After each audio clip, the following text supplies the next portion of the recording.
Bueno, pues buenos días a todos. Gracias por acompañarnos. Bienvenidos al cuarto Congreso Latinoamericano de Ecología Política. Este panel es precisamente de la línea 5, que se refiere a los estudios rurales, justicia hídrica y soberanía alimentaria, del panel 5 de soberanía alimentaria y geopolítica. En este panel va a constar de 4 ponencias, en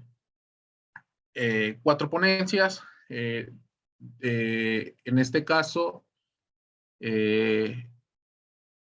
a los ponentes, un poquito la dinámica. Vamos a tener 15 minutos. Yo creo que si necesitamos más, podemos utilizarlo, simplemente no un poquito alargarse tanto para que tengamos oportunidad también de tener un debate posteriormente. Después de las ponencias, al final vamos a tener una ronda de preguntas y respuestas, tanto de los ponentes como de las personas que están asistiendo al panel. Al parecer ya estamos varios ponentes. Vamos a iniciar entonces nuestro panel. La primera presentación, la primera ponencia, es de Daniela Defecks-Wolf, de la Universidad de Cardiff, que nos va a presentar su proyecto denominado La soberanía alimentaria y la resistencia en comunidades Wayuu en Colombia. Bienvenidos. Hola, buenos días para todos. Voy a compartirles mi pantalla. Por favor, me dicen si pueden verla.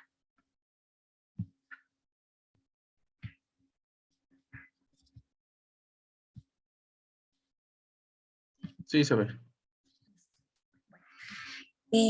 Buenos días, mi nombre es Daniela y hoy voy a presentarles un pedazo de mi proyecto de investigación durante el doctorado. Esta presentación de hoy es alrededor de la comunidad Wayuu y cómo ellos están resistiendo a la crisis a través de estrategias que ya les voy a contar un poco más. Entonces, esta presentación va a tener el siguiente orden. Voy a contarles un poco sobre la crisis en La Guajira en Colombia, cómo entra el cuidado o qué tiene que ver el cuidado con esta crisis, quiénes son los Wayúus y cómo se ha estado respondiendo a la crisis desde distintos frentes. Para comenzar, en 2015, la Guajira, que es una región en el norte de Colombia que es habitada principalmente por los Wayuu, que es una comunidad indígena, comenzó a reportar unos altos índices de desnutrición y que terminó llevando a una crisis humanitaria. Esta crisis es una infortunada mezcla de cambio climático, extractivismo a gran escala y problemas sociopolíticos generados en esta región. Como era de esperarse, esta comunidad no ha permanecido inmóvil frente a esta crisis y ya les voy a mostrar un poco cómo ellos han respondido a ella. Entonces, los Wayuu, que es con quienes construye esta presentación y este proyecto, ellos habitan en esta región del país y comparten también están distribuidos en una región de Venezuela. Ellos habitan principalmente en el desierto, llevan siglos habitando estas regiones y ellos ellos saben cómo vivir en este tipo de ambientes. Cuando comenzaron a presentarse todos estos problemas de cambio climático, de violencia, de problemas sociopolíticos y las migraciones relacionadas con estos, esto puede haber hecho con que ellos empezasen a perder un poco sus capacidades de resiliencia y respuesta frente a los cambios. Y esto terminó provocando una crisis. Podríamos decir que es una crisis del cuidado, porque ellos han perdido su capacidad tanto de cuidar de ellos mismos como cuidar de otros. y esto ha sido como el resultado de esta mezcla infortunada que les dije, como de cambio climático, problemas sociales y extractivismo a gran escala. Ante esta crisis hubo como principalmente tres fuentes de respuestas. Una es cómo están respondiendo las instituciones, otra es cómo están respondiendo las comunidades y otra es cómo se responde cuando se combinan las instituciones y las comunidades. Empezaré contándoles un poco sobre cómo ha sido esta respuesta de las instituciones. Antes de esto es importante mencionar que realmente el Estado colombiano solamente comenzó a responder a la crisis cuando la Comisión Interamericana de Derechos Humanos emitió una sentencia contra el Estado colombiano que los obligaba a tomar acciones inmediatas para responder a la crisis y evitar más muertes por desnutrición. Frente a esto, una de las primeras respuestas del Estado fue básicamente como culpar al cambio climático, decir que este era el principal como culpable de esta situación, y esto era como una forma de evitar o de insentarse de su responsabilidad frente a la crisis.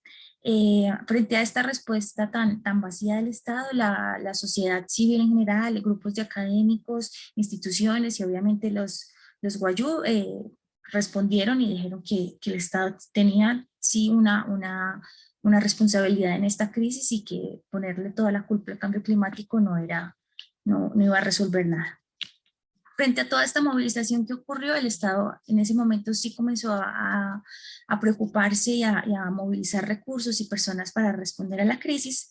Sin embargo, lo que encontré durante mi proyecto es que muchas de las respuestas que dio el Estado, pues las instituciones, tanto estatales como otras instituciones a la crisis, pueden clasificarse como en políticas o en acciones de mal cuidado. El buen cuidado, que es definido como algo que es contextualizado, que es específico y que se refiere a aquellas prácticas o políticas que cambian o mejoran positivamente la vida de otros, mientras que el mal cuidado, que es lo opuesto a esto, se podría definir como aquellas instituciones o políticas que carecen de consideraciones alrededor del poder, del propósito y de la pluralidad. Esta como fragmento de una entrevista fue relatada por un guayú durante el trabajo de campo. Él me decía, y es un muy buen ejemplo de una política de mal cuidado. Él me relataba que el Cerrejón, que es la minería de carbón a cielo abierto que está en La Guajira, él me dijo, Cerrejón diseñó e instaló una finca experimental en nuestro territorio para enseñarnos a cultivar papa. Y nunca entendimos eso, esa idea absurda, o sea, producir papas aquí, porque esa idea absurda de enseñarnos a cultivar papas en un desierto, en lugar de invitarnos a hablar sobre el maíz. Este es solamente uno de los ejemplos de cómo instituciones estatales y otras instituciones respondieron con políticas de mal cuidado, eh, sin propósito, que no tenían en cuenta las condiciones ni los requerimientos de los guayú y que obviamente no iban a mejorar la crisis humanitaria que estaba en la región. También claramente hay respuestas desde la comunidad, ¿cierto? Antes de presentarles como un poco cómo está respondiendo la comunidad ante la crisis, es oportuno mencionar algunas premisas. Una de ellas es que los guayú, al igual que cualquier otra comunidad que esté enfrentando una crisis, no se quedan inmóviles en frente a la crisis. Ellos siempre están haciendo algo para responder. Otra de las premisas es que los guayús no son como receptores de ayudas, ellos están activamente tomando acciones y tomando decisiones para salir de la crisis. Y otro de los puntos importantes es entender que al igual que se resiste, también se reexiste. Resistir implica como negar o oponerse a algo que nos oprime o que nos limita, pero reexistir, como lo ha definido el artista y académico colombiano Adolfo Albana Chinte, reexistencia es también como esos dispositivos que las comunidades crean y desarrollan para inventarse cotidianamente la vida y de esta forma poder confrontar la realidad establecida por proyectos hegemónicos. Y él nos pide para preguntarnos, bueno, él nos recuerda al líder sindical Héctor Daniel Useche Pájaro, y nos pide como recordar su pregunta para relacionarla con la reexistencia, y nos pide preguntarnos todos los días qué vamos a hacer hoy para seguir viviendo. Esa es una pregunta que se hace cualquier persona que está tratando de reexistir. Entonces, durante mi trabajo de campo yo encontré básicamente como tres formas pues, estrategias que tiene la comunidad para responder a la crisis y superarla. Una de ellas es lo que denominé como el autocuidado, y aquí es importante tener en cuenta esto que nos dice Audre Lorde sobre el autocuidado, y ella dice: cuidar de mí misma no es autoindulgencia, es autopreservación, y esto es un acto político. Entonces es importante tener en cuenta eso antes de hablar un poquito sobre qué significó el autocuidado en estas comunidades guayús. Encontré básicamente dos formas de autocuidado. Una de ellas es un cuidado financiero y el otro es un cuidado reproductivo. Con cuidado financiero me refiero a todas estas prácticas que tienen las personas guayú, y especialmente lo que noté durante el trabajo de campo era que era principalmente las mujeres guayú, que tienen unas prácticas para ahorrar dinero y responder así a emergencias o cuestiones familiares.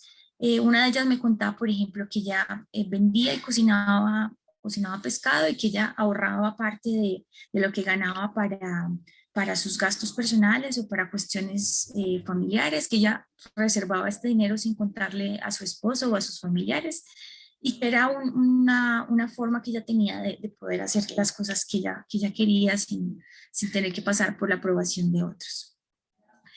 Otra de las formas de autocuidado que encontré fue el autocuidado reproductivo. Esto fue también relatado por una de las personas durante el trabajo de campo. Ella me contaba que ella ya tenía 5 hijos, que no quería tener más hijos, pero que su esposo quería tener más.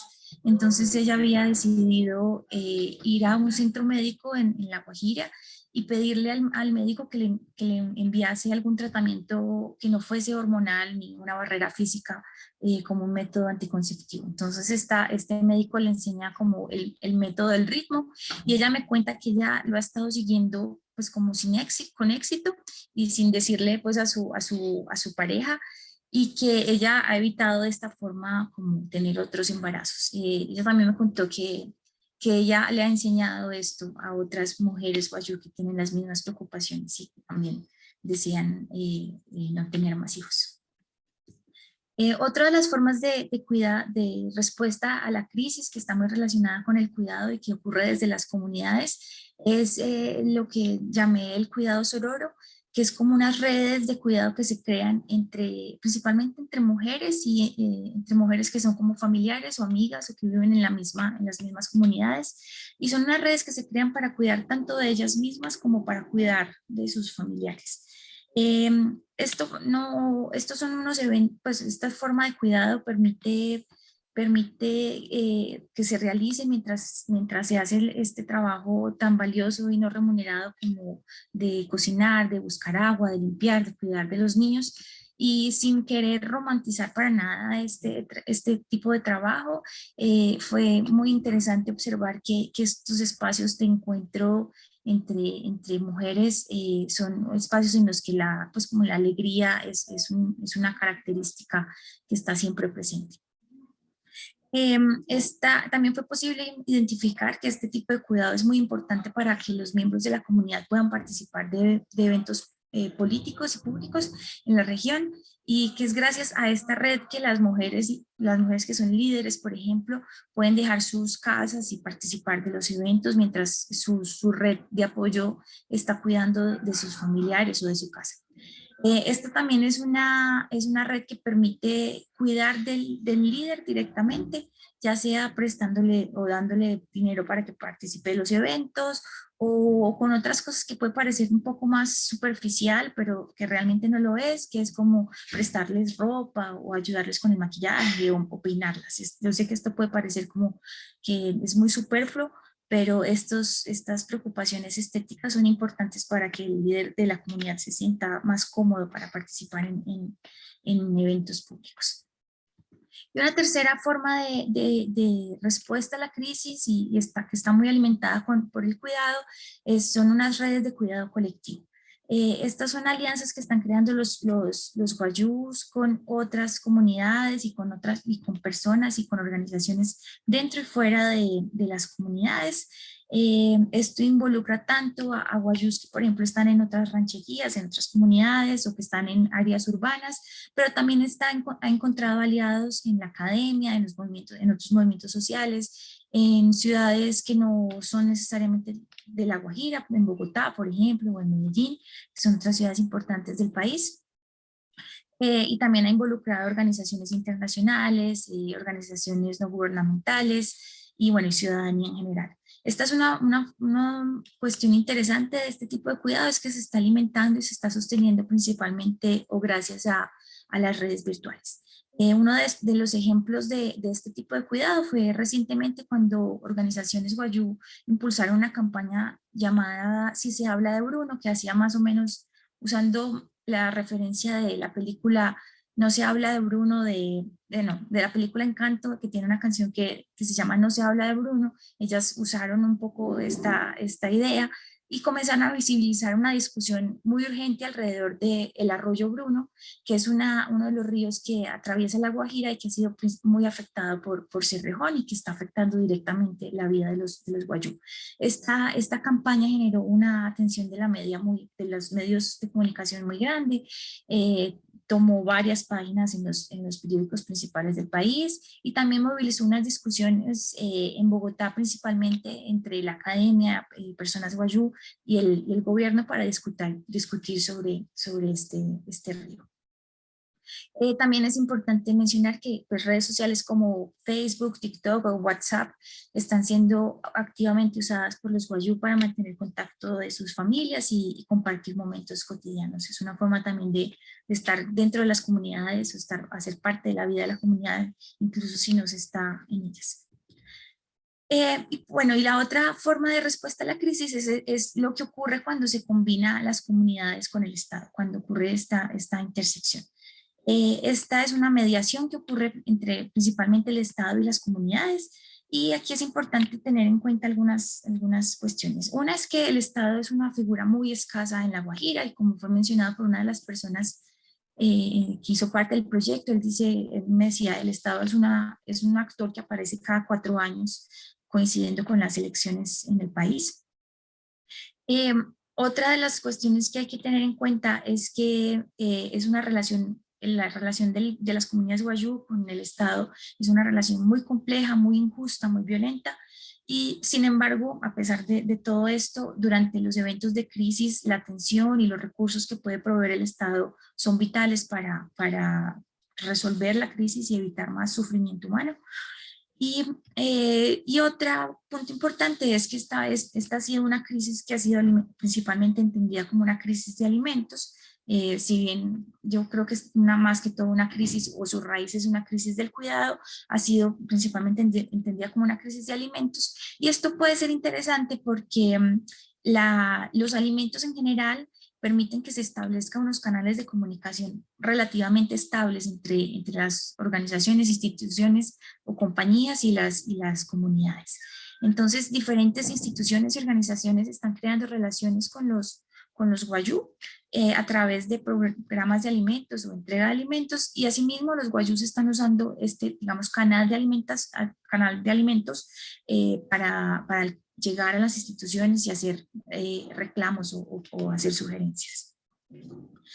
Una de las como puntos más importantes o de los resultados más interesantes que tuve durante mi investigación es percibir que los guayús están usando como un poco estos recursos institucionales para hacer sus otros reclamos que van más allá de los alimentos. Ellos están usando lo que podríamos decir que es como una estrategia de caballo de Troya, en la que por fuera parece que ellos están básicamente o esencialmente buscando por mejorar el estado nutricional de la comunidad, pero cuando miramos por dentro, miramos el contenido de sus propuestas, podemos ver que dentro hay otros derechos, están haciendo otras demandas a otros derechos que se pueden lograr a través de estas solicitudes por medio de este canal de los alimentos. Y lo que es muy interesante de estas digamos, propuestas camufladas en solicitudes de alimentos es que esto no solamente permite como superar esta crisis que estamos viviendo en este momento, sino evitar futuros eventos o poder responder mejor a futuros eventos. Uno de estos ejemplos es, por ejemplo, en los programas de alimentos que ofrece el Estado colombiano a las comunidades de Guayú. Ellos generalmente envían junto con los alimentos unos camiones con agua, unos camiones, en Colombia le dicen camiones pipa. Entonces las comunidades lo que han comenzado a hacer es negociar para que en vez de enviar camiones pipa junto con la alimentación escolar, les den recursos a la comunidad para construir pozas de agua. Ellos justifican que esta es una forma mucho más barata y mucho más constante y eficiente de tener agua para, la alimentación escolar, pero y esto ha sido como bien recibido por muchas de las instituciones que han aceptado esta propuesta, y esto no solamente ha beneficiado como a los niños y garantizarles su alimentación escolar, sino que también terminó beneficiando a toda la comunidad que ahora tiene un pozo de agua que se usa por todos.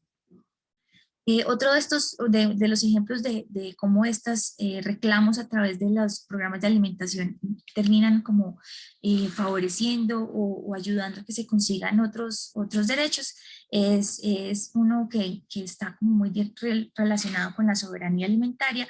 Entonces, durante mi trabajo de campo fue posible notar que las comunidades están como negociando con las instituciones, entonces ellos piden como ciertos intercambios de alimentos. Entonces dicen, por ejemplo, en vez de mandarnos leche en polvo, ¿por qué no nos dan como unas cabezas nos dan unos chivos, que ahí podemos tener leche de chivo?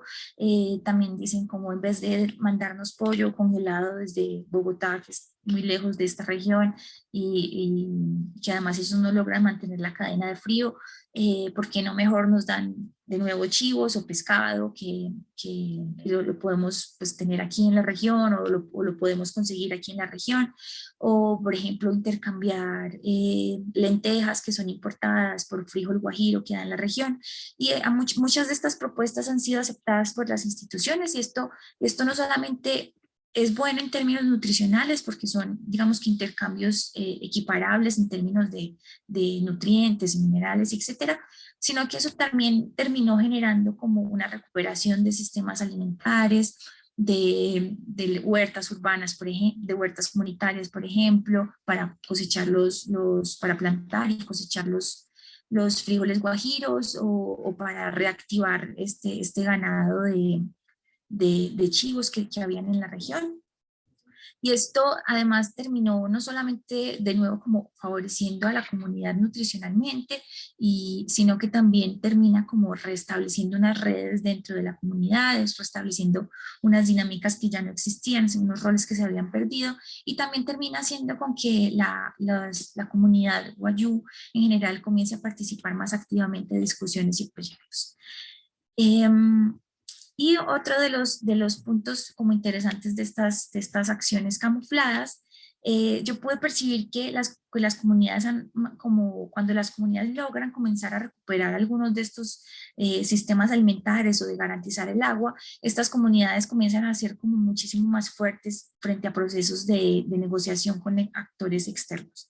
Un ejemplo de esto fue relatado por uno de los participantes de esta investigación, quien me contaba que una empresa de energía estaba tratando de negociar con su comunidad y con una comunidad vecina para implementar construir unas torres de energía en sus territorios. La comunidad de esta persona tiene un pozo de agua, tiene un jardín comunitario, tiene una escuela, mientras que la comunidad vecina no tiene ninguna de estas. Estas son como, digamos, las principales diferencias. Son comunidades vecinas, la población es más o menos similar, ambas comunidades son Wayuu, pero lo que los diferencia es que una tiene estas cuestiones que les mencioné y la otra no tiene nada de esto. La comunidad que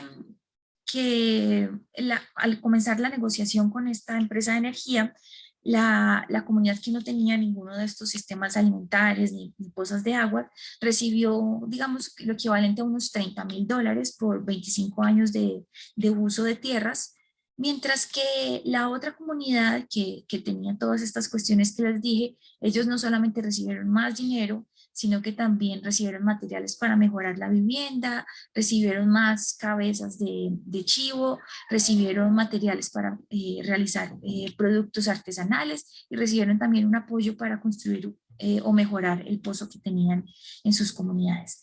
Esto puede estar mostrando cómo los reclamos que están haciendo los guayú, que están muy relacionados como con los alimentos, están abriendo como otros canales para recuperar otros derechos de las comunidades, y con esto a la hora de hacer negociaciones se empiezan a desafiar un poco las posiciones de poder que existen entre las comunidades indígenas y aquellos actores externos que llegan a negociar tierras o usos de recursos.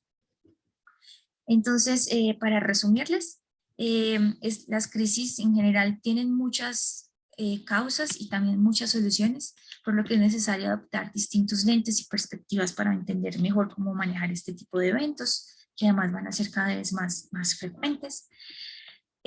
También otro de los puntos importantes es que la ética del cuidado permite localizar las redes de cuidado comunitario y permitir cómo desde el cuidado se están creando respuestas y formas de adaptación a la crisis que permiten no solamente resistir, sino reexistir.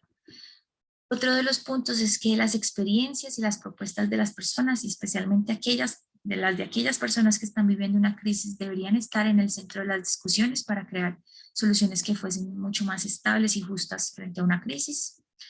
Por último, las solicitudes de alimentos pueden estar siendo usadas por comunidades como caballos de Troya para camuflar otras demandas comunitarias como el derecho a la alimentación, al agua, al cuidado o la autonomía territorial. Muchas gracias.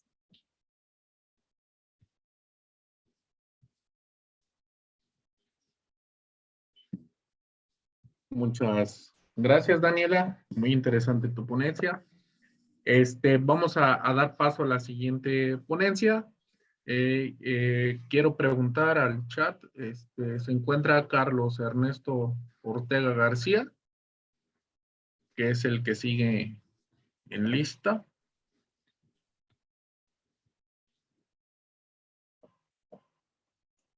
Bueno, me parece que no. Siguiendo con el orden de el cronograma que nos hicieron llegar por parte del Congreso, entonces me correspondería a mí presentar.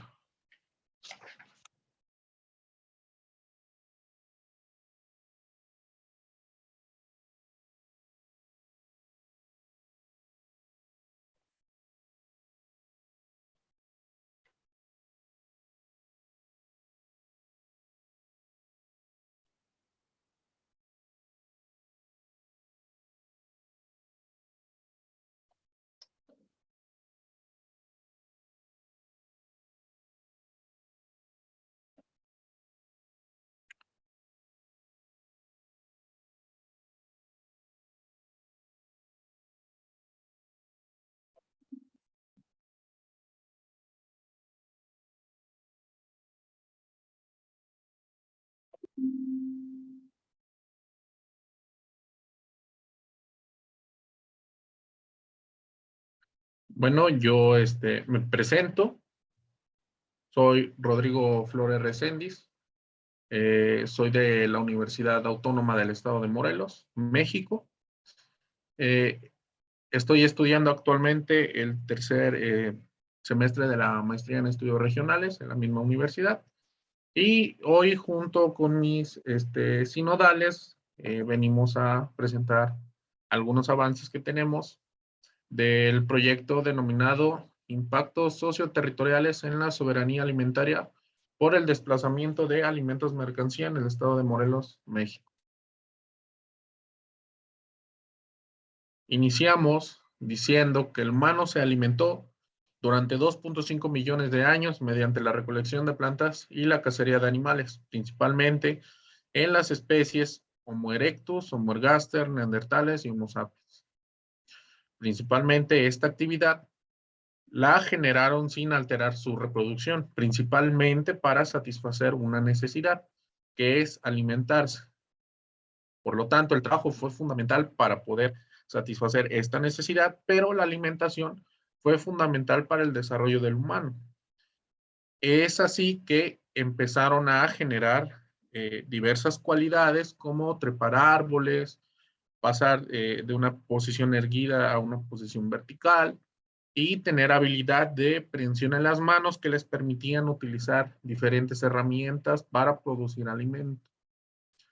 Por lo tanto, esta actividad mediante el trabajo generó la domesticación que se estima hace 10.000 años y generaron también diversas formas de tecnificación en los instrumentos de trabajo.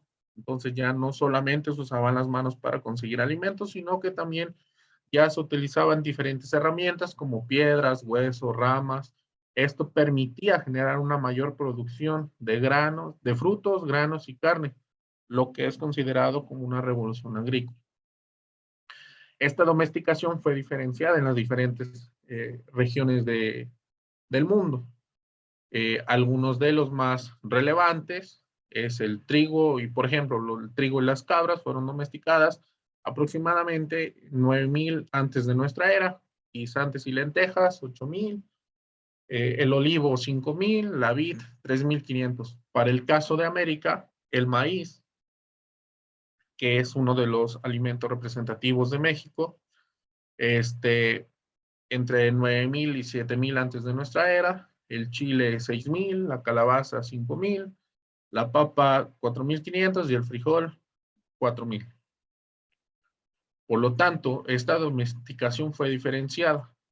En la actualidad se estima que el 90% de la humanidad se alimenta de plantas domesticadas por nuestros antepasados, o en un periodo de entre el 9.500 y 3.500 antes de nuestra era.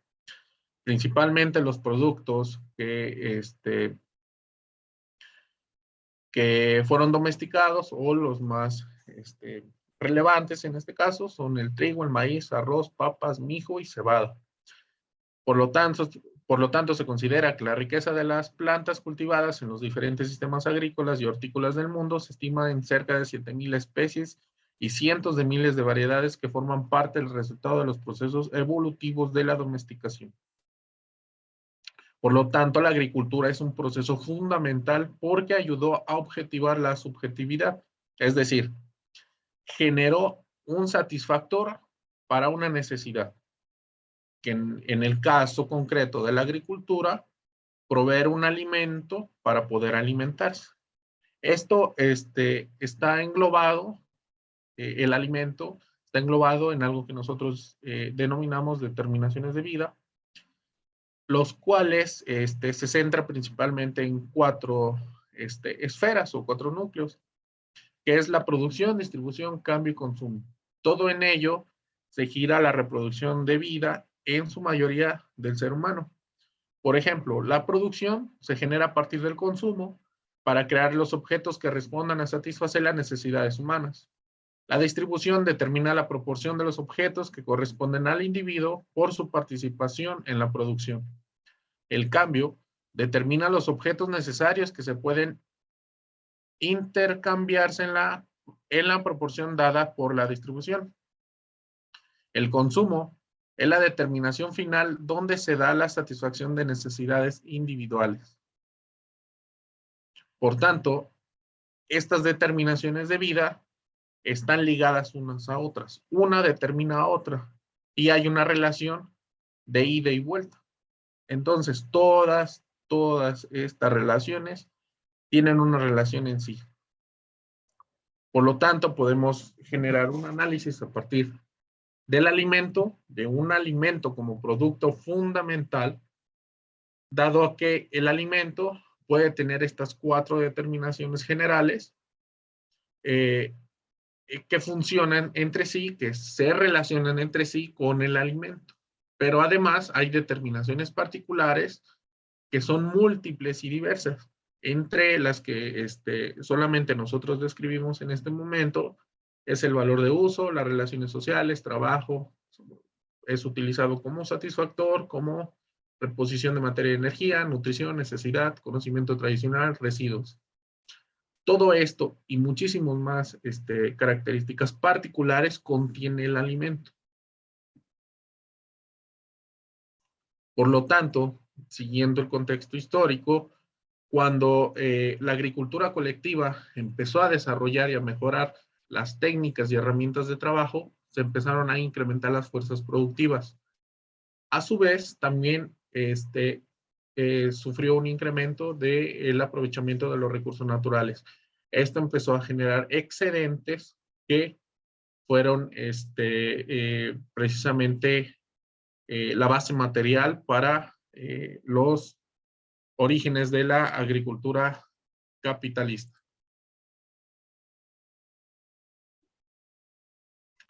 Por lo tanto, estos excedentes fueron aprovechados durante los inicios de la industrialización, que fue lo que generó principalmente las sociedades capitalistas y una apertura hacia una economía mundial. Inglaterra es considerado como el centro dinámico de la acumulación de riqueza, precisamente por el crecimiento o por seguir queriendo una acumulación mayor de estos excedentes, empezaron a generar diversas formas de despojo de tierras. Esto lo hizo de forma violenta mediante mecanismos de intimidación, degradación de antiguas leyes, etc. Por lo tanto, la agricultura es base material indispensable del capitalismo. Las tierras agrícolas estaban destinadas para la producción del mercado ya, no para el consumo local. Por lo tanto, la alimentación dejó de ser una actividad importante. Asimismo, pasó de ser una agricultura de subsistencia a una agricultura para acumular riqueza. Por tanto, en términos de la población agrícola, pasaron de ser trabajadores agrícolas a ser trabajadores industriales. Esto generó un proceso para una dificultad para poder alimentarse, dado que en el trabajo industrial no se proveían de las condiciones necesarias para poder alimentarse. Y los campos agrícolas ya estaban destinados para un sector, en este caso es el mercado. Entonces se producía ya no para consumo local, sino para poder comercializar. Principalmente lo que caracteriza este mercado agrícola son los monocultivos de especies. Principalmente se cultivaba algodón, tabaco, café y el ejemplo que yo les voy a presentar, la caña de azúcar. Por lo tanto, la racionalidad económica es un sistema capaz de convertir todo, incluyendo la vida humana y no humana, en una aberrante mercancía. La agricultura, entonces, fue subsumida por la misma racionalidad económica. Convirtió a los alimentos de un recurso para satisfacer una necesidad a una mercancía para acumular riqueza. Por lo tanto, la producción de alimentos fue destinada ya para satisfacer las necesidades del mercado. Por lo tanto, se deja la soberanía alimentaria en manos del capital. En este caso, nosotros en este proyecto proponemos el alimento mercancía como una categoría teórica para poder definir este tipo de productos agrícolas, pero que tienen otra finalidad. Este alimento mercancía que nosotros proponemos es el resultado de la transformación de un producto fundamental a una mercancía fundamental. Por lo tanto, es un producto que satisface una necesidad concreta que es alimentarse. El alimento mercancía también satisface esa necesidad, pero como determinación final tiene acumular riqueza, no satisfacer una necesidad. Por lo tanto, a comparación de el alimento, el producto fundamental, la mercancía fundamental lo que hace es desvincular totalmente las 4 determinaciones concretas que se relacionan unas entre otras, sino que solamente absolutiza lo que es la producción y el cambio en medida para poder acumular riqueza. Por lo tanto, hay una producción, sí, pero no le importa si hay una distribución adecuada o igualitaria o social de lo que se está produciendo. Igual, No importa si hay un consumo o no. El hecho es producir y generar un cambio para poder capitalizar ese valor que se está generando. Pero incluso esta mercancía fundamental está utilizando a las determinaciones particulares que nosotros describimos como valor de uso, relaciones sociales, trabajo, satisfactor, nutrición, necesidad, conocimiento tradicional, residuos. Principalmente en el caso, por ejemplo, un caso concreto, el conocimiento tradicional. Nosotros, uno de los alimentos que tenemos es el mole, que es un compuesto de varios chiles, de varios ajís, con chocolate.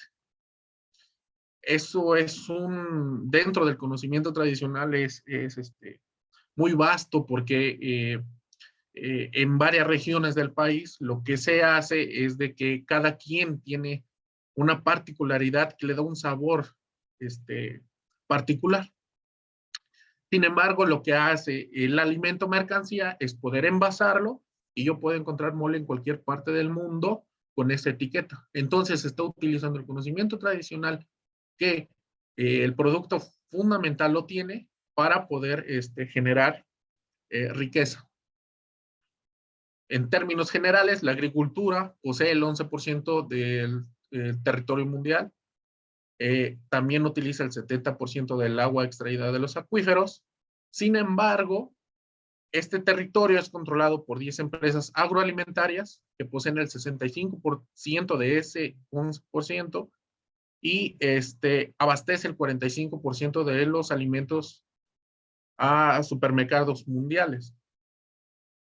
Esto lo está haciendo considerando que el 75% de esos alimentos solamente provienen de 12 plantas y 5 especies animales.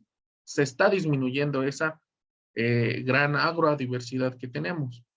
No solamente eso, sino que también está existiendo una pérdida del territorio agrícola estimado anualmente entre 1.8 y 2.4% anual. Para el 2017, se tenía registrado que 1 de cada 9 personas padece hambre. Por lo tanto, podemos ver cómo estas empresas transnacionales, agrarias, agrícolas, alimentarias más grandes del mundo, se encuentran en el norte geopolítico.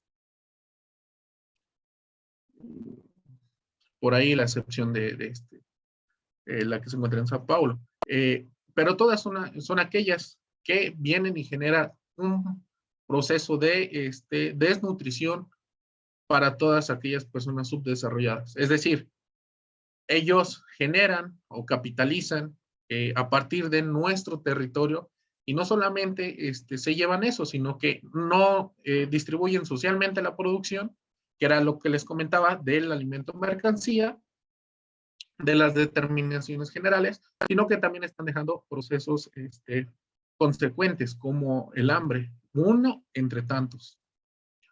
En el caso del estado de Morelos, el estado de Morelos se encuentra en la zona céntrica de México y podemos observar que en este caso concreto, de 1997 se tenían 255.709 hectáreas, pero para el 2016 hubo una disminución de 233,000, es decir, una disminución en esa temporalidad de 20.813 hectáreas.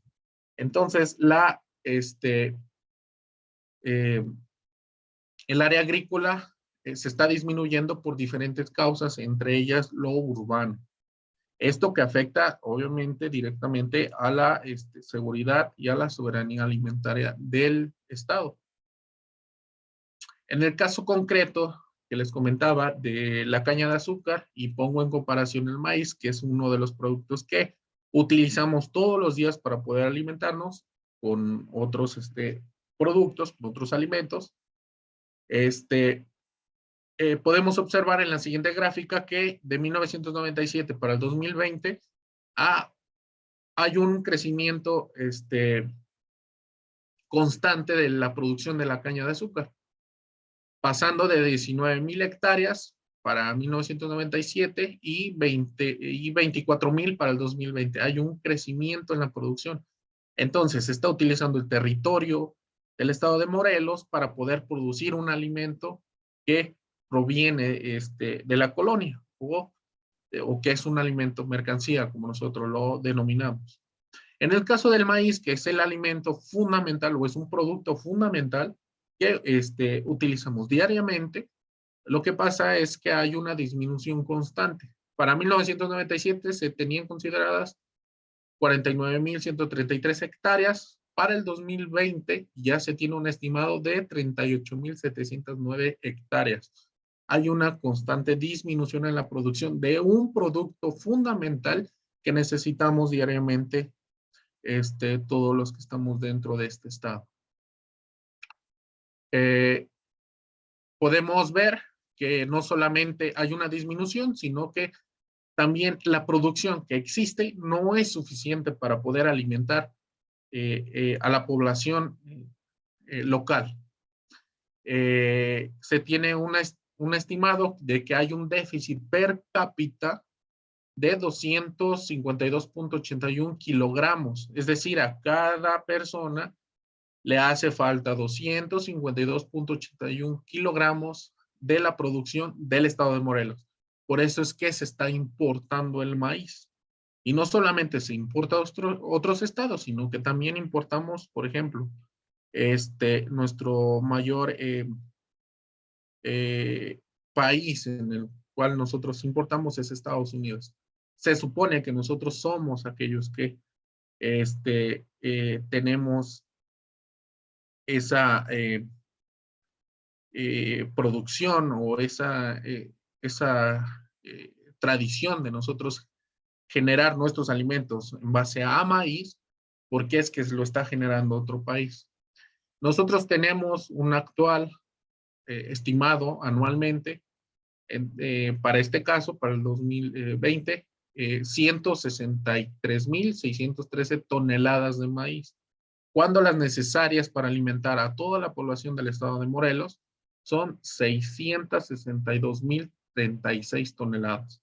Es decir, está por debajo de cualquier consideración, 6 veces menor la producción. Por eso es que se importa el maíz. Por lo tanto, ya para finalizar, para concluir, este alimento mercancía está sustituyendo precisamente estos paisajes. Podemos ver al fondo ya la mancha urbana, cómo se está comiendo todas esas áreas de conservación, las áreas naturales, incluso las áreas agrícolas. Pero estos ya están siendo considerados como oasis porque es muy difícil poder ver estas formas tradicionales de cultivar el maíz. Entonces, creo que debemos de retomar y redirigir todos estos esfuerzos que tienen que ver con la lucha, la conservación de todas estas formas tradicionales de producir alimento para la soberanía alimentaria. Y por mi parte sería todo. Muchas gracias.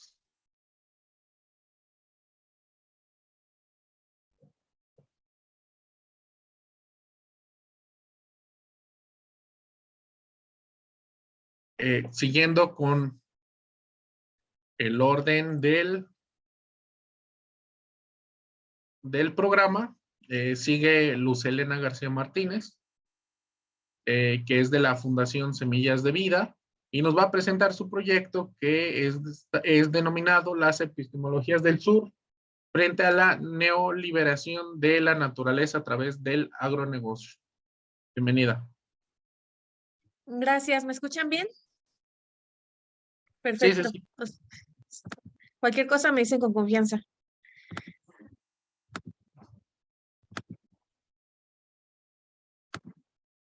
¿Me puedes compartir, dar acceso a compartir pantalla, por favor, Claro. Rodrigo? Muchas gracias.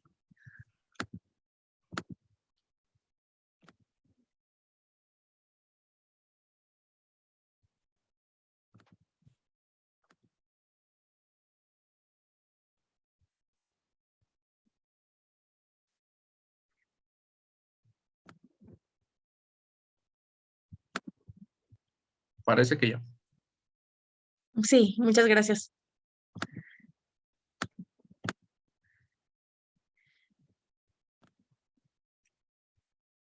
Muy bien. Eh, justo el tema tiene que ver con la importancia de todos estos saberes. Creo que viene muy bien con lo que presentó Rodrigo y Daniela, porque justo siento que hoy más que nunca frente al modelo del agronegocio, que de cierta forma también es una forma de neoliberalización de la naturaleza, se necesitan, ¿no? De todos los saberes que ya ahí están presentes.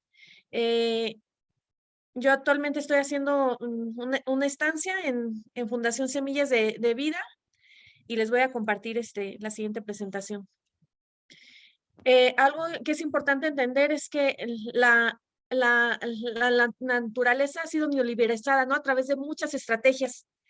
Y algo que es importante entender es que esta neoliberalización también tiene que ver con transformar la forma de pensar, transformar las epistemologías, transformar la forma en la que se concibe la naturaleza, incluso no solo no presente en el tema de alimentación, sino también lo hemos visto, por ejemplo, en la creación de áreas naturales protegidas, que se ve a la sociedad como aparte de la naturaleza, cosa que no coincide, ¿no? con la visión latinoamericana de la naturaleza, y aprovechando que el Congreso justo es de ecología política, hay que decir que todo problema socioambiental es un problema político, tiene una dimensión política de fondo que no se puede negar.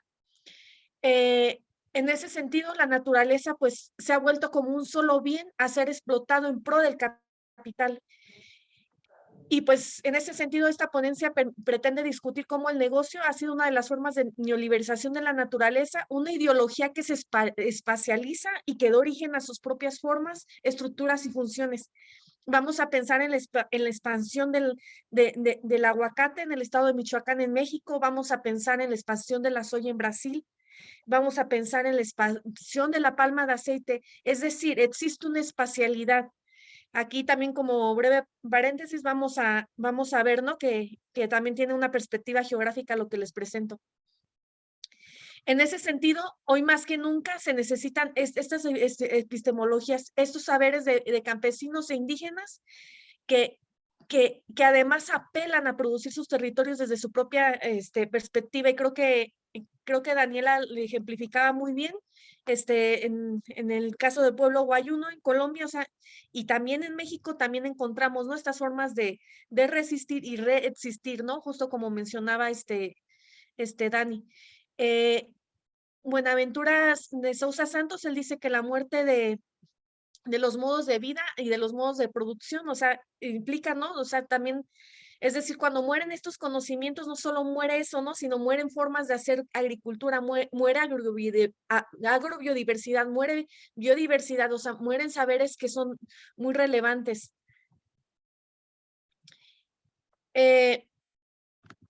El neoliberalismo, pues supone, ¿no? que el bienestar, retomando un poco a Castré, justo el neoliberalismo supone que el bienestar humano se logra impulsando la capacidad emprendedora de los individuos y que el mercado es capaz de distribuir estos bienes y servicios. Es decir, se asume que esa mano mágica del mercado va a ser capaz, ¿no? de distribuir la riqueza y de que haya una igualdad social, lo cual ya sabemos que no es cierto.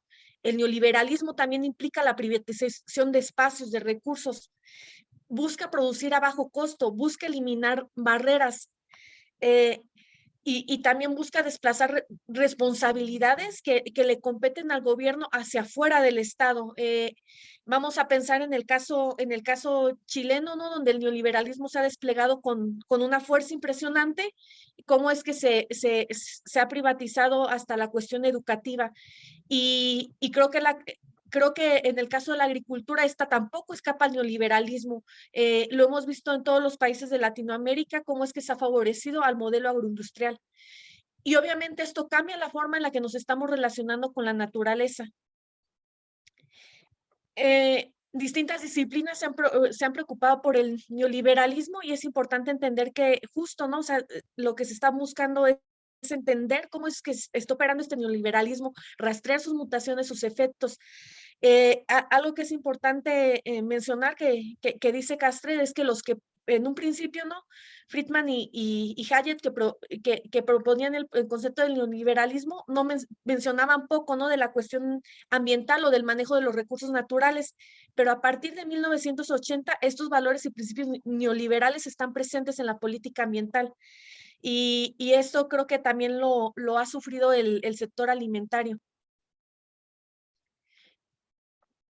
Algo que es importante entender es que esta neoliberación del agronegocio tiene efectos en cómo es que se está produciendo el espacio. Aquí quiero mencionar, hacer un paréntesis en cuanto al proceso de producción del espacio. La producción del espacio no se trata de construir infraestructura, no se reduce a eso. Del espacio también anhelamos tranquilidad, del espacio también anhelamos autosuficiencia alimentaria, del espacio también anhelamos otras cosas, ¿no? Entonces, cuando existe como toda esta neoliberación, se pierde todo este sentido social del espacio. Es importante decir que el agronegocio se ha ido consolidando y como bien mencionan Sarandoni y Flores, colegas argentinos, esto al contrario, ¿no? O sea, no ha solucionado el problema de hambre, sino al contrario, trae más problemas sociales y ambientales. Algo que es importante entender es que la conquista del espacio demanda la conquista la conquista ideológica, es decir, esta producción del agronegocio no se consolida por sí sola, sino que fomenta la producción agroindustrial y que yo creo que todos en nuestros países latinoamericanos hemos visto estas carreteras llenas de letreros, ¿no? De semillas de Bayer, de Syngenta, promocionando sus semillas y vendiéndolas como mejores que las semillas nativas. Sobre todo compitiendo, ¿no? Con esta parte de argumentar que tienen mejores rendimientos. El agronegocio no se consolida por sí solo, sino hace una poderosa mancuerna coercitiva con el Estado. Entonces, el modelo neoliberal pues viene muy bien al agronegocio y es una forma en que sus intencionalidades sean plasmadas en el espacio. Este esquema de producción de alimentos se enmarca en una idea que reduce el espacio como cartesiano, es decir, se olvida que es territorio, que es un lugar que tiene dueños y dueñas. Entonces, en este sentido podemos entender los múltiples conflictos socioambientales que surgen en Latinoamérica, porque el espacio no es algo cartesiano, no es algo que pueda llegar y apropiarse ni el agronegocio ni cualquier megaproyecto. Algo que es importante es entender cómo el neoliberalismo de la naturaleza ha llegado al borde del ridículo, en el sentido de querer privatizar hasta fragmentos de ADN. Esta patentación no solo de variedades vegetales, sino ya hasta del ADN, definitivamente nos habla de un proceso de neoliberización contra el cual debemos de luchar y debemos de combatir. Ya que el sentido de esto pues solo es generar dinero acorde a sus intereses y pues también creo que Rodrigo lo mencionaba muy bien, ¿no? Cómo es que cambia cómo la lógica de la agroindustria es pues generar como estas ganancias. Y pues obviamente para esto pues necesita el apoyo del Estado, ¿no? Para legitimar su dominio, incluso legislar, ¿no? A su favor. Entonces, este agronegocio pues está entrando en muchas partes, pues induciendo transgénicos, trata de modificar todo el marco legislativo pues para romper como todas estas barreras que no le permiten entrar a los territorios. Retomando a Henry Lefebvre, él propone tres categorías analíticas del estudio del espacio, estructuras, formas y funciones. Entonces, el agronegocio, el agronegocio busca expandirse. En ese sentido, busca que su principal, puede parecer que su principal función que desean el espacio es la producción del alimento, y de hecho se enmascara bajo esta lógica, ¿no? Incluso la lógica de los transgénicos es vamos a garantizar la alimentación.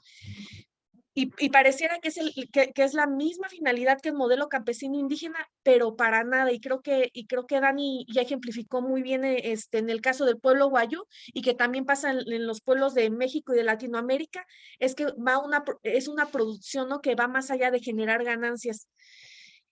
Y pues realmente el agronegocio es un negocio, como su nombre lo dice, ¿no? Incluso ha estado apropiándose de palabras como orgánico y sustentable, pero que realmente se enmarcan dentro de un capitalismo verde. Es decir, solo es un disfraz verde, pero su lógica sigue siendo la misma. También el agronegocio demanda que sus formas están presentes, y lo podemos ver, ¿no? Cómo sus formas están presentes en el aguacate, en la soya, en la palma de aceite y en un montón de cultivos agroindustriales que han tenido muchos impactos socioambientales. También se vale, ¿no?, de estrategias de marketing muy fuerte, como ya les mencionaba, y promocionando sus productos e insumos como mejores. Obviamente que para abrirse este paso y tiene que modificar las estructuras, ¿no? Y aquí hago otra alusión a esta categoría también que propone Henry Lefret, ¿no? Entonces, si logra modificar las estructuras, pues de esta forma no es cuestionado. En ese sentido, el agronegocio, o sea, de la mano, ¿no?, de todas las instancias internacionales, ¿no?, el Fondo Monetario Internacional y todo este proceso histórico, indujeron cambios, digamos que convencieron a muchos países de que tenían que hacer ajustes estructurales para insertarse a los grandes mercados globales. Y aquí está de más decir, o sea, todos los impactos que ha tenido como esta apertura comercial bajo una lógica, una competencia, ¿no?, como muy desleal y muy voraz, ¿no? En el caso de México con el Tratado de Libre Comercio de América del Norte, y pues igual todos los colegas latinoamericanos tendrán sus historias, ¿no?, de estos ajustes estructurales y esta apertura comercial. Esta liberación de los mercados, pues busca como una movilidad espacial, ¿no?, a una escala planetaria, con el fin de generar ganancias. Y aquí retomo a David Harvey, ¿no?, que justo él dice, el capital requiere del espacio para expandirse. La cuestión es que estos espacios en los que se está expandiendo no son espacios sin dueñas, sin dueños, sino que ya tienen sus propias formas de vivir, ¿no? Y de ser y de resistir y de resistir, ¿no? Entonces, a partir de todo esto, pues surgen más crisis, ¿no? No se vuelven como la solución. Y aquí quiero retomar que en ese sentido, las resistencias de los pueblos y sus epistemologías frente al despliegue del agronegocio son importantes. ¿Para qué? Para trazar nuevas rutas, para hacer frente a las problemáticas socioambientales, para lograr una alimentación sana, para lograr una defensa de las semillas, para lograr romper esta visión dicotómica entre la sociedad y la naturaleza. Estos saberes que han sido vistos como atrasados, porque no entran dentro de la supuesta ideología de progreso, y además se posicionan fuera de los límites hegemónicos de la colonialidad y del capitalismo. Justo las epistemologías, ¿no?, de nuestros pueblos, podemos ver como varios ejemplos, ¿no? En América Latina podemos pensar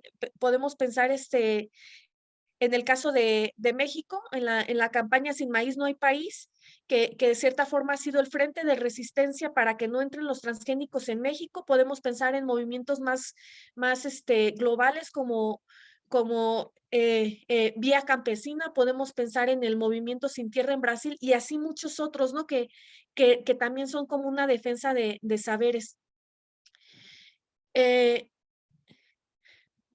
Obviamente la neoliberalización de la naturaleza a través del agronegocio pues reclama, ¿no?, el dominio de la ideología, asumiéndose como la mejor opción para producir alimentos. Y esta expansión produce lo que Boaventura de Sousa Santos menciona como un epistemicidio. una muerte de saberes, y es importante entender que hoy más que nunca también necesitamos una justicia social, pero que esta justicia social demanda una justicia epistémica, en la cual los conocimientos válidos no son solo aquellos que producen los supuestos especialistas, ¿no? Y, por ejemplo, en este caso, el agronegocio, ¿no? O también cuestionarnos a nosotros mismos, ¿no? En el sentido de que el conocimiento que se produce desde las universidades y desde las instituciones no es el único. Incluso este autor nos habla, ¿no? De que es importante entender, ¿no? Como la espiritualidad en torno a todos estos saberes. Y pues en México y en muchas partes del mundo, ¿no? Se han sido impactados por la expansión no solo del agronegocio, sino de múltiples proyectos. Y pues hay un montón de reformas neoliberales, ¿no? Que fuerzan a la cesión de derechos a la inversión privada, ¿no? Y el caso de la alimentación no es la excepción. Y en ese sentido, creo que hay muchos saberes que tienen como una postura antisistémica, que se resisten y se oponen a una idea universal de desarrollo y que apuestan otras estrategias. Y creo que justo no hay que mirar todas esas estrategias que están, que están ahí, ¿no? Como luchando por una forma de ser y de vivir que no es entendida, ¿no? Bajo la lente del capitalismo. Y tomando a Rogerio Hasberg, justo él nos dice, ¿no? Que en Latinoamérica no hay como esta visión como fragmentada entre sociedad y naturaleza, y que si bien hay como muchas formas de ver el territorio, sí se puede decir, ¿no? Que como pueblos latinoamericanos compartimos esta visión integral del territorio, y que todo esto es importante para producir los territorios desde la forma deseada, no tanto por todas estas imposiciones, todos estos procesos de desterritorialización y voraces dentro del esquema del capitalismo. Entonces, todos estos conocimientos, todos estos movimientos nos muestran una visión fuera de la visión hegemónica y capitalista. En África, Asia, América Latina, retomando Porto González, justo hay un montón de saberes en torno a las plantas que tienen como un valor invaluable y que han sido como destruidas, ¿no? Simplemente porque no producen las ganancias que quisiera el agronegocio. En el caso de México, podríamos pensar en toda esta aplicación de herbicidas que deja de lado los quelites que son todas estas hierbitas que nacen en la parcela, que tienen una importancia cultural, de alimentación, de nutrición para los mexicanos, y que han sido eliminadas, ¿no? Por la aplicación de herbicidas, entre ellos el glifosato, que ahorita ya hay como una transición a que ya no se aplique, ¿no? Ya se aprobó que no se aplique, pero igual el agronegocio sigue presionando, ¿no? Para que sigan estas formas hegemónicas, ¿no? Y pues el esquema capitalista, es importante decir, ¿no? Tanto en el agronegocio como los megaproyectos, pues es depredador de la sociedad y naturaleza, y ha llevado una visión dicotómica, ¿no? Entre ambas. En ese sentido, las epistemologías del sur pueden ser como la esperanza, ¿no? Para construir nuevos horizontes, retomar todos estos saberes. Y pues es importante entender, ¿no? Que todos estos saberes, ¿no?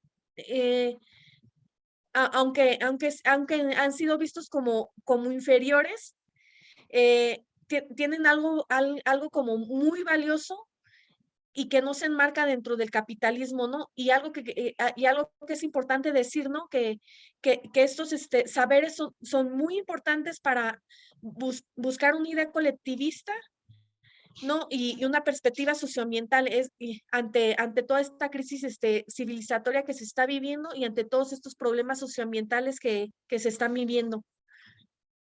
En conclusión, pues podemos decir que esto es necesario, ¿no? Para romper una visión dicotómica entre sociedad y naturaleza, que realmente ya existe en Latinoamérica en muchos pueblos, mirar todos estos saberes y entender, ¿no? Que toda acción debe de partir de respetar a los territorios, de respetar su visión. Yo no puedo llegar a la casa, a la casa de alguien y decirle cómo es que debe de ser esa casa.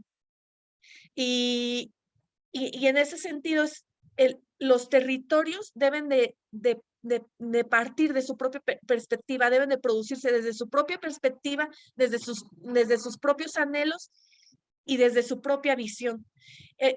También es importante reconocer, ¿no? Que hay mucho que aprender de los territorios que han sido catalogados como atrasados por el modelo capitalista y también por toda esta visión, ¿no? de primer y de tercer mundo, ¿no? Que realmente la categoría de tercer mundo a los otros pueblos, pues viene, ¿no? Desde una visión de desarrollo enmarcada desde los países del norte, ¿no? Entonces, no, realmente esa categoría de atraso más bien implica cuestionar, ¿no? Como esta idea de qué es el desarrollo y qué es el progreso y qué es el vivir bien, ¿no? Y otra cosa que es importante retomar es que los conocimientos que surgen a partir de los movimientos socioambientales, todos estos movimientos por la autosuficiencia alimentaria, retomo, ¿no? La campaña Sin Maíz No Hay País, Vía Campesina, el movimiento Sin Tierra, entre muchos otros, son fundamentales para frenar la devastación actual de la naturaleza y pensar una alimentación desde y para los pueblos. Con eso termino. Muchas gracias.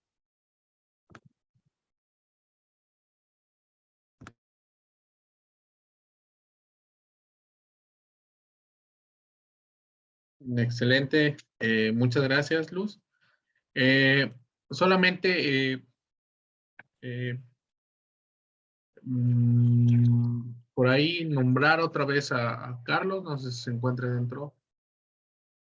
Carlos Ernesto, para ver si puede y tiene la oportunidad de presentarnos su ponencia. Bueno, me parece que no. Son las 3 de 4 ponencias que se compone el panel.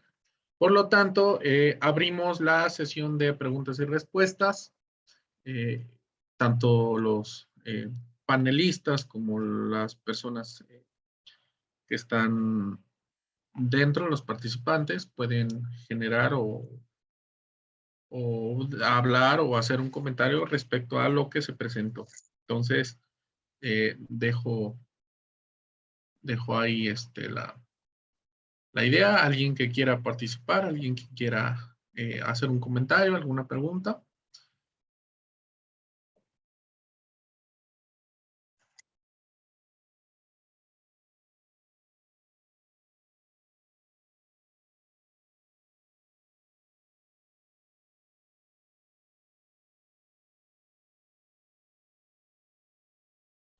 Bueno, yo sí quisiera hacerles una pregunta a las dos.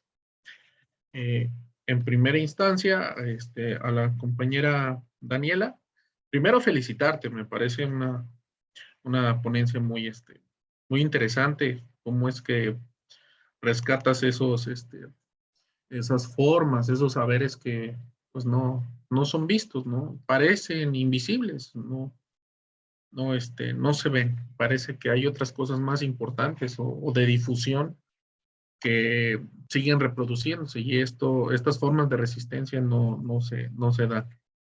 Me parece muy interesante cuando hablas de cómo es que se tiene que seguir inventando, ¿no? Para seguir viviendo. En el caso acá de México, nosotros lo ponemos como un proceso de adaptación. Por ejemplo, aquí no hay trabajo y lo que hacen las personas es adaptarse a esas condiciones. No hay trabajo, no hay mercado laboral para ellos. A mí me sorprende la capacidad que tienen de adaptación, por ejemplo, algunas personas que se encuentran en los semáforos, entre los cruces de calles, en donde esta persona está en un monociclo mientras está haciendo malabares, mientras tiene en la boca una sombrilla y en la sombrilla en la punta está un balón girando.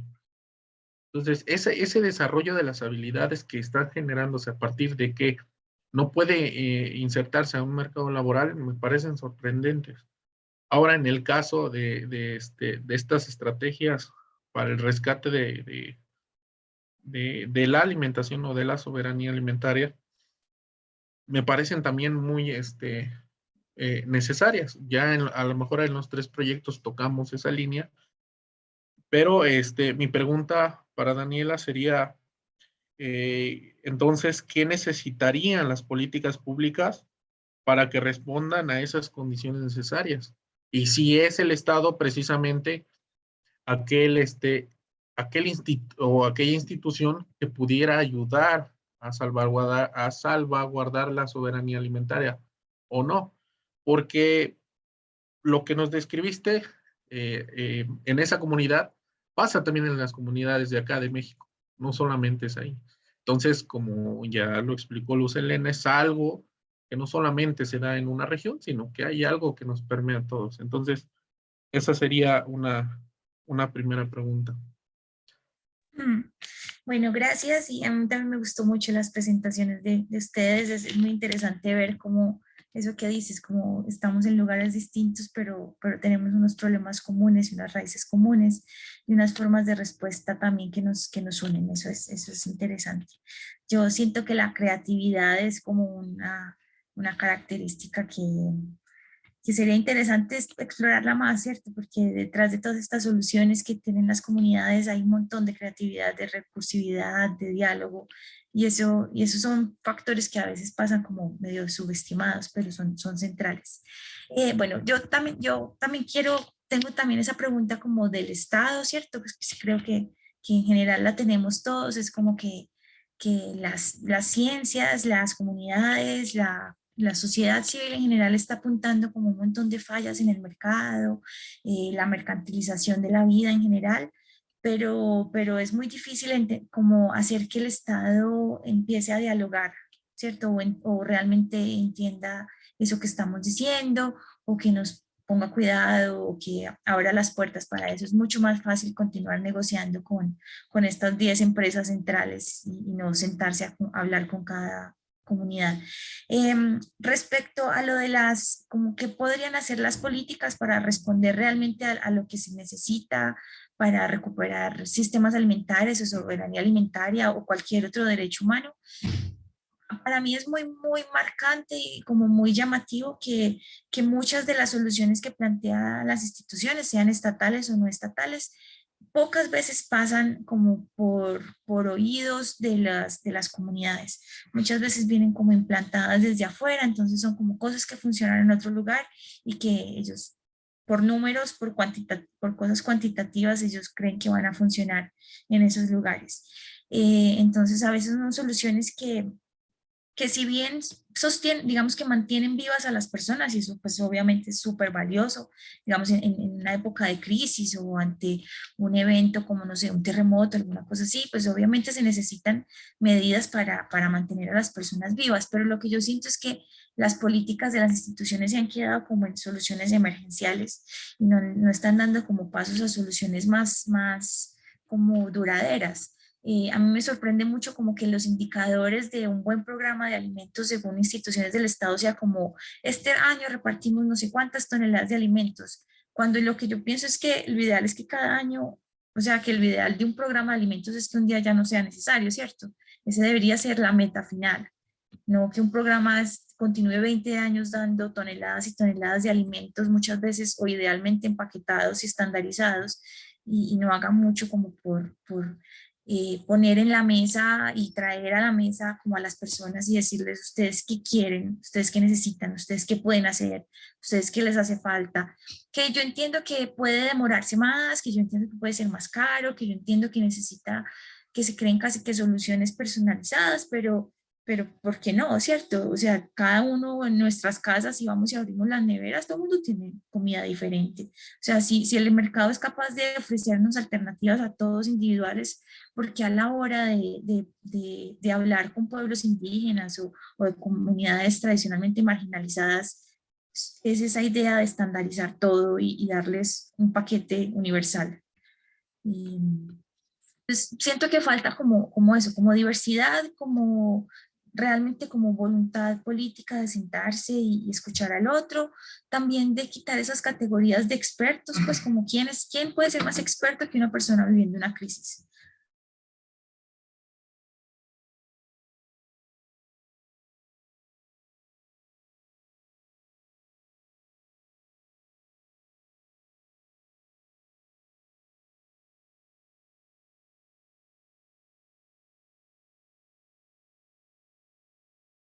Me parece que se trabó su pantalla.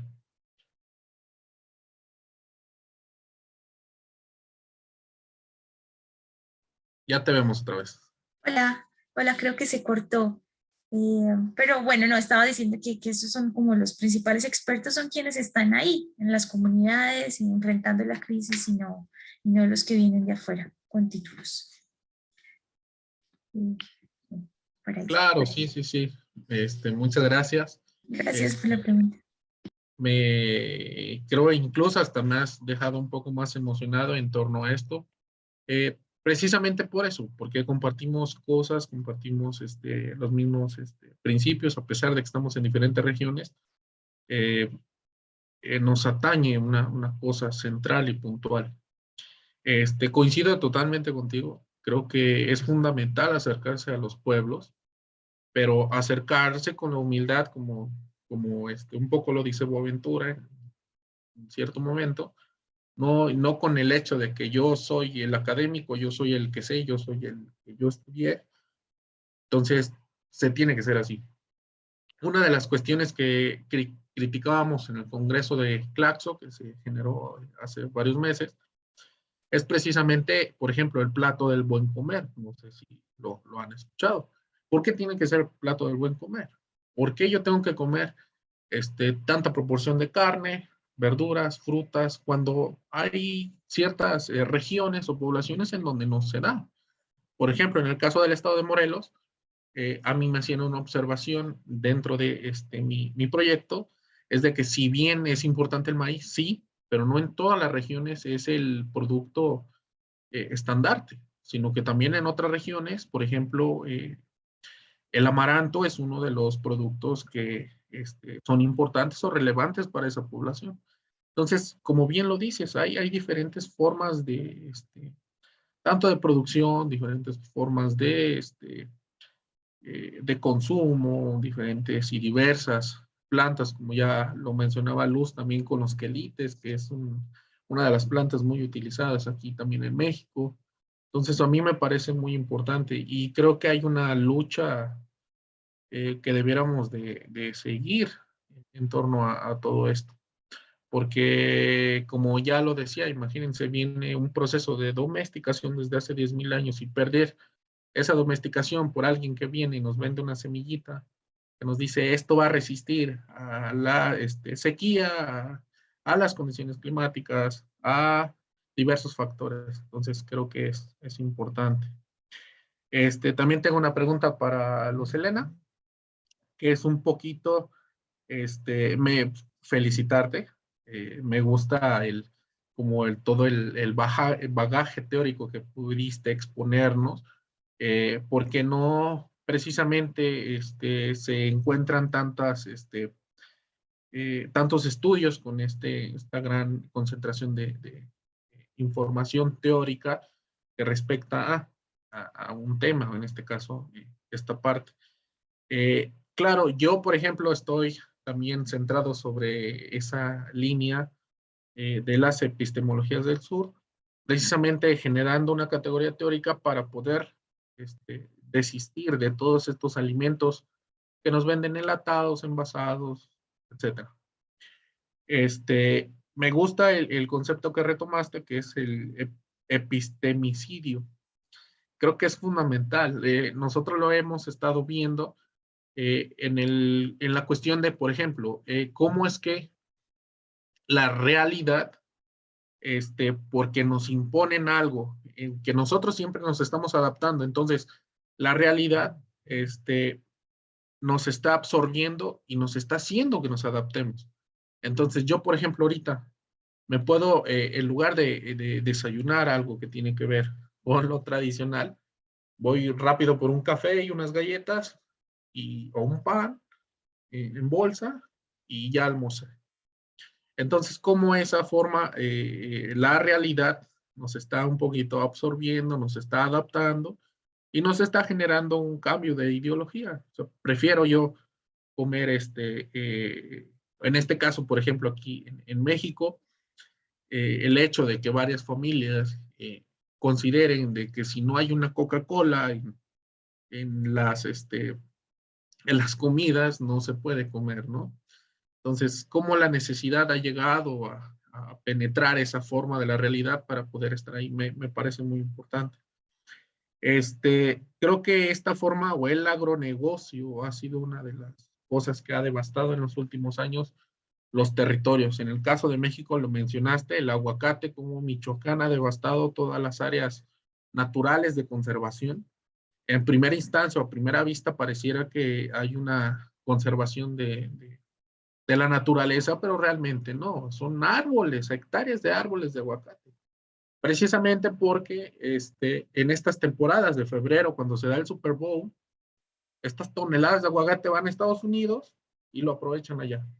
Y acá están dejando territorios fragmentados, están dejando territorios sin agua, están incluso habiendo peleas entre comunidades, entre estas empresas privadas que se están saqueando el territorio. Entonces, me parece muy importante también esta parte.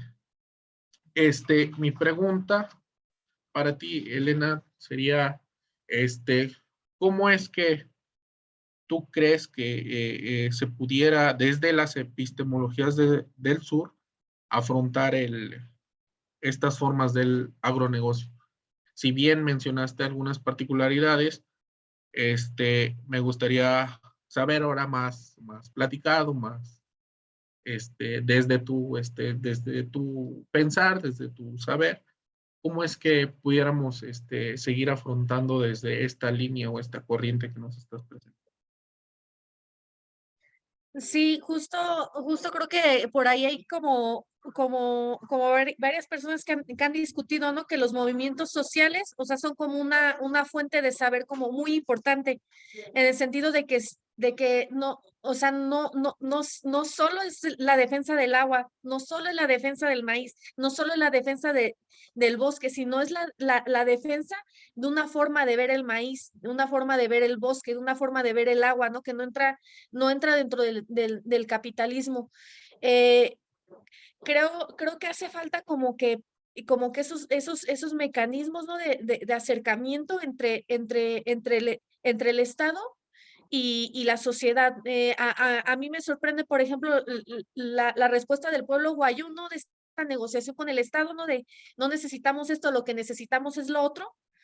Entonces, siento que en primera instancia es como visibilizar, y estar visibilizando, estar haciendo ruido. Incluso yo creo que hasta las redes sociales han estado ayudando como a muchos movimientos sociales.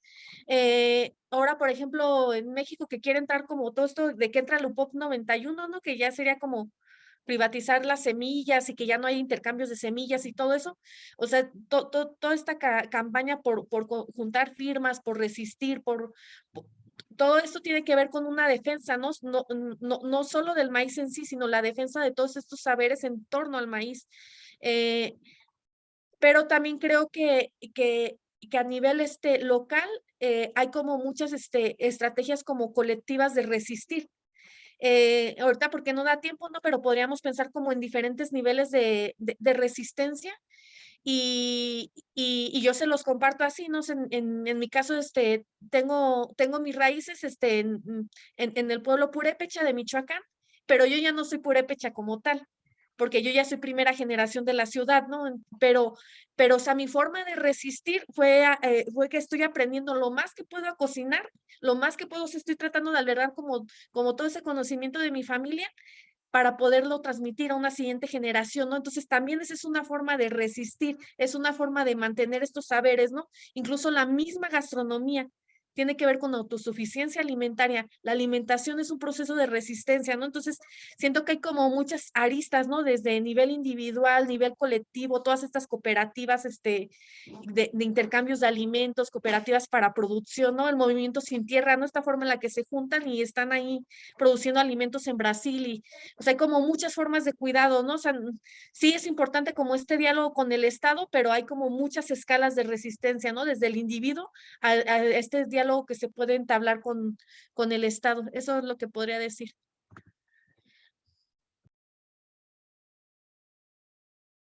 Claro, sí, sí, sí, y pareciera que no, como le comentaba Daniela, pareciera que eso no es visible. Todas esas formas, esas resistencias que están habiendo, se están presentando en todas las comunidades, creo que son importantes y debiéramos de tener, tal vez, y bien lo dijo Daniela, en términos más sueltos, no tan complejos como los presenté yo, por ejemplo, ese acercamiento hacia con ellos es indispensable, eso no hay duda. ¿Alguna pregunta? Ustedes, panelistas, o cualquier participante dentro del panel está abierto. Yo tengo una pregunta para los dos. Quería preguntarles cómo ven esta idea de la soberanía alimentaria como en el Estado, si ven que ya el Estado mexicano está comenzando a hablar de eso, o todavía es una idea que sigue estando como solamente usada por movimientos sociales, o ya están comenzando a ser incorporada por el discurso del Estado. Y también quería preguntarles, pues que es como una duda que yo siempre he tenido, como en el caso del aguacate, pero lo podemos trasladar a a cualquier otro alimento, es ese como juego entre cómo, porque al final una cultura se conoce a través de los alimentos. Entonces yo creo que sin duda el aguacate o el mole o el café en el caso de Colombia da una imagen al país que muchas veces tiene un contexto positivo y que genera más turismo, que genera más interés o que genera más preocupación ambiental, etcétera. Pero hay un punto en el que ya deja de ser tener tantos beneficios, digamos, culturales o sociales y comienza a tener todos estos impactos sociopolíticos, ambientales, etcétera.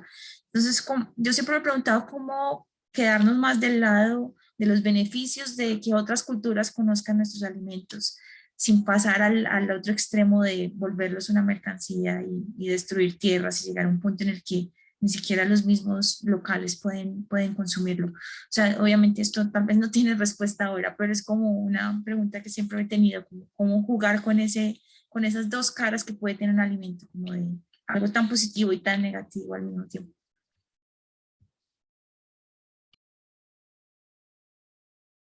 Adelante, Luz.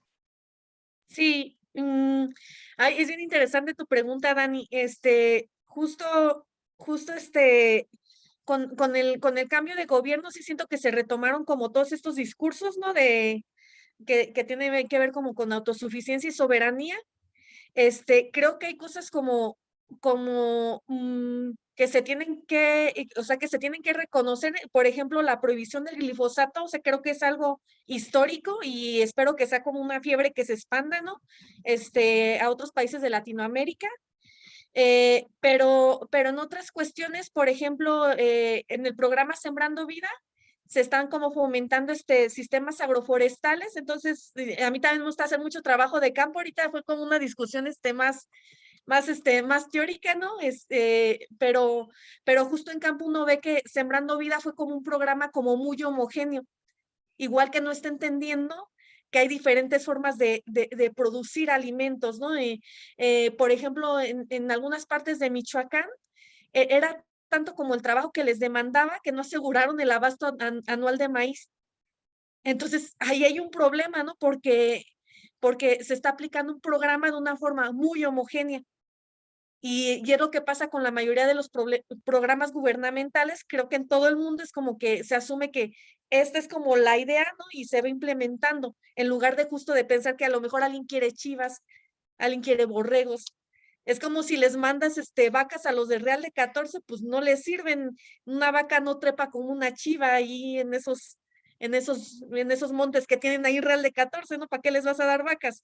Y es como que no se entiende, ¿no? Como esta diversidad y esta heterogeneidad, ¿no? Entonces creo que hay cosas buenas, ¿no? O sea, creo que hay ciertas cosas que se han estado como retomando, que se perdieron en un montón de años, ¿no? De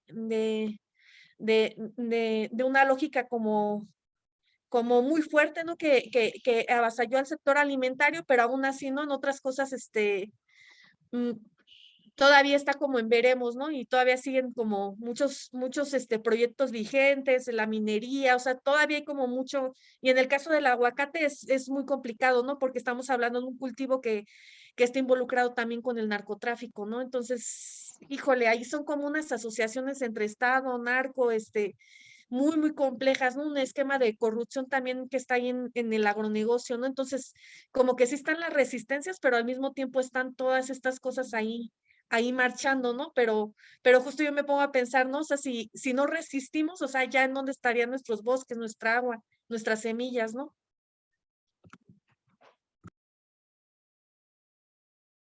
Sí, un poquito yo también coincido con Luz.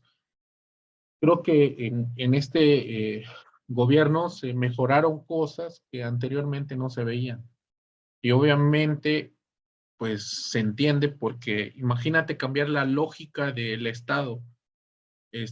Mucho tiempo en esta lógica de extraer, de vender todo lo que se pueda mover, todo aquello que yo por ejemplo, lo decía en mi presentación, todo aquello que tenga vida humana o no humana sea mercantilizable.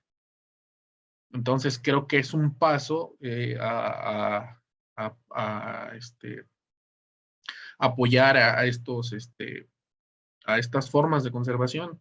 Por ejemplo, estuvo en esta parte de Semarnat, que se encarga de todas estas cuestiones a nivel federal, el doctor Víctor Toledo, que es alguien que conoce y que viene precisamente sobre esta línea de la ecología política. Entonces sabe alguien, ya estuvo alguien, ahora sí, en un estado, en algo representativo, alguien que sí sabe y que sabe pensar sobre las cosas que están pasando. Entonces vemos acciones como estas de prohibir la utilización de glifosato. Es tan, por eso les decía, lo de la realidad es tan irreal seguir utilizando ese tipo de agroquímicos.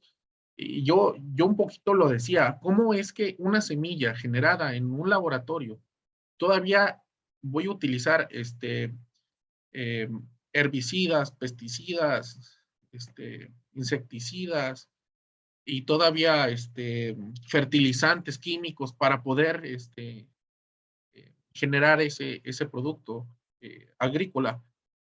Imagínense la cantidad o la carga de químicos y de sustancias que traerán, ¿no?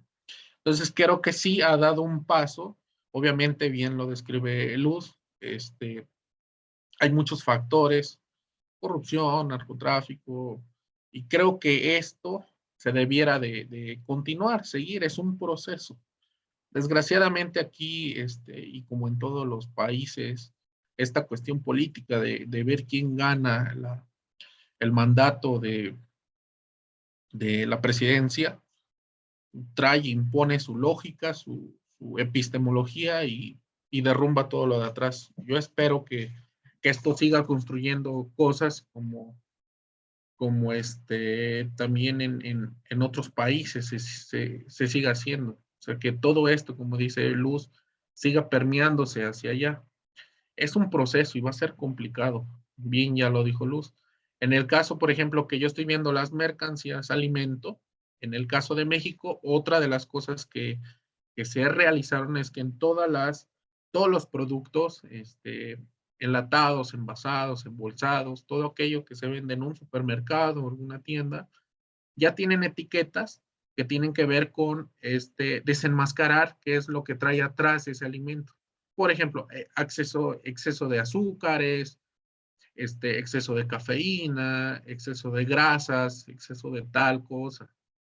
Entonces eso ya es un paso a decir, ¿sabes qué? ¿Por qué es que la Coca-Cola me dice aquí en su etiqueta sin azúcar ¿Y por qué la etiqueta dice exceso de azúcares? Creo que hay algo que no funciona. Entonces, es complicado. Yo lo planteaba desde el hecho de por qué si la Secretaría de Salud está viendo que eso está enfermando a los niños, no es casualidad que nosotros tengamos altos índices de obesidad, tanto en niños como en adultos.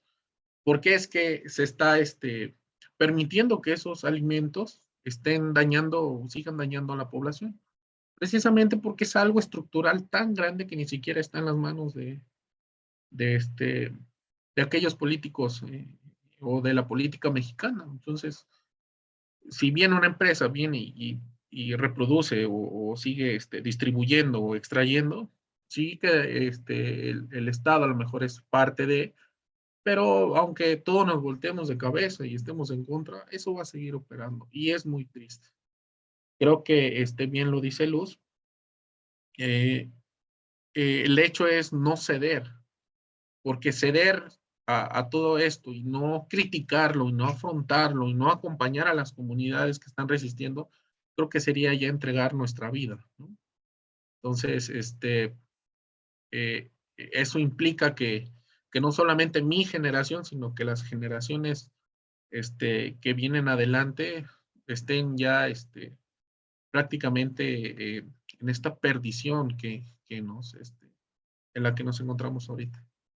Entonces, a mí también me parece muy interesante tu pregunta. Creo que también es de esas preguntas que no se tiene o no se llega a una respuesta concreta, pero que sí, o sea, el alimento, y te lo digo por experiencia, eh, cuando fui a un congreso a Cuba, la alimentación es muy diferente a la de acá.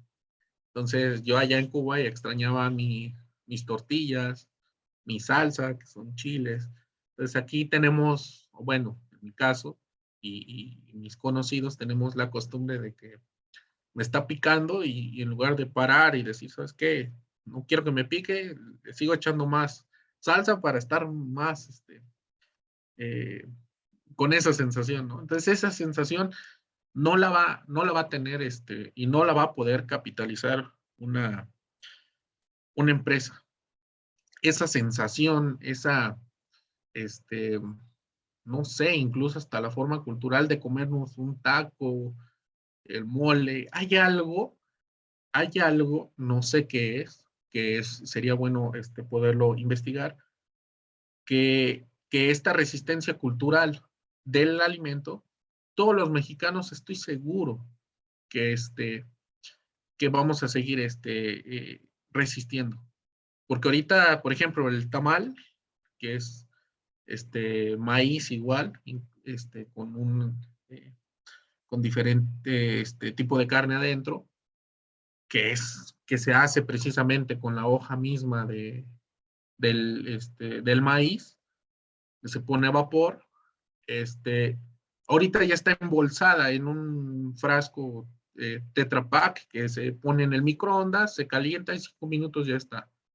Entonces, creo que esa resistencia de nuestra cultura, de nuestra relación social hacia la alimentación, es lo que está haciendo que esto resista, porque ahorita ya tenemos grandes cantidades de alimentos que nosotros podemos comprar en un aparador, calentarlo en microondas o 5 minutos y ya estamos alimentándonos.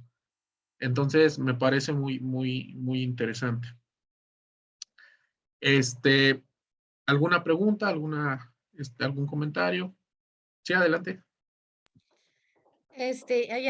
Ya no veo a Dani, creo que sí.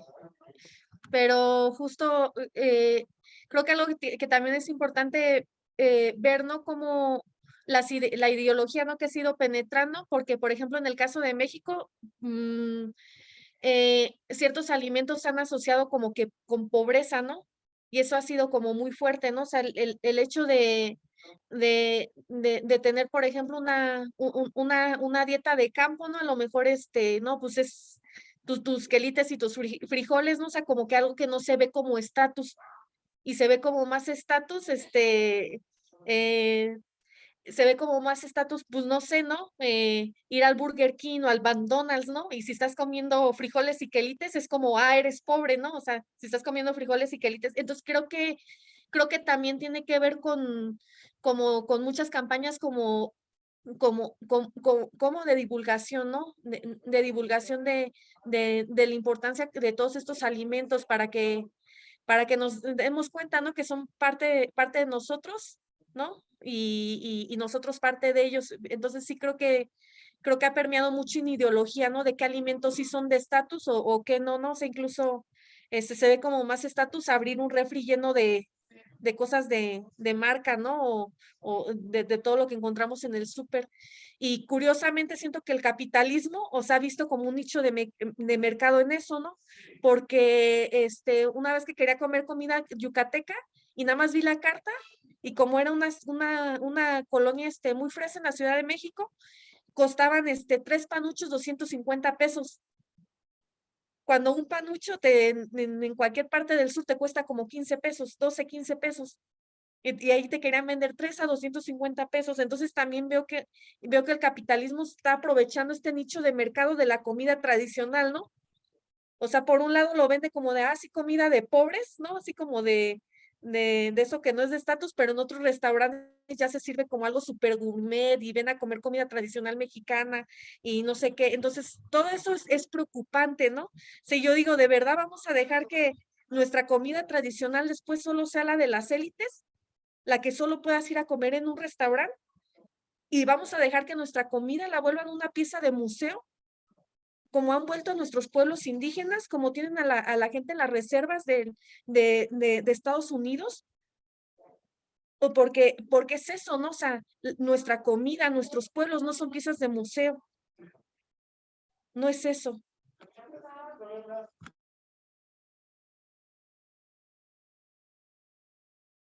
Sí, claro, creo que das al clavo ahí a varias situaciones. Por eso es que un poquito comentaba sobre las epistemologías del sur.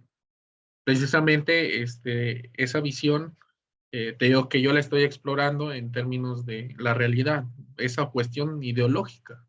Porque sí, tú vas a una ciudad a conocer una ciudad y en el primer cuadro, en el centro histórico, te van a vender la comida tradicional, pero en restaurantes de lujo, ¿no?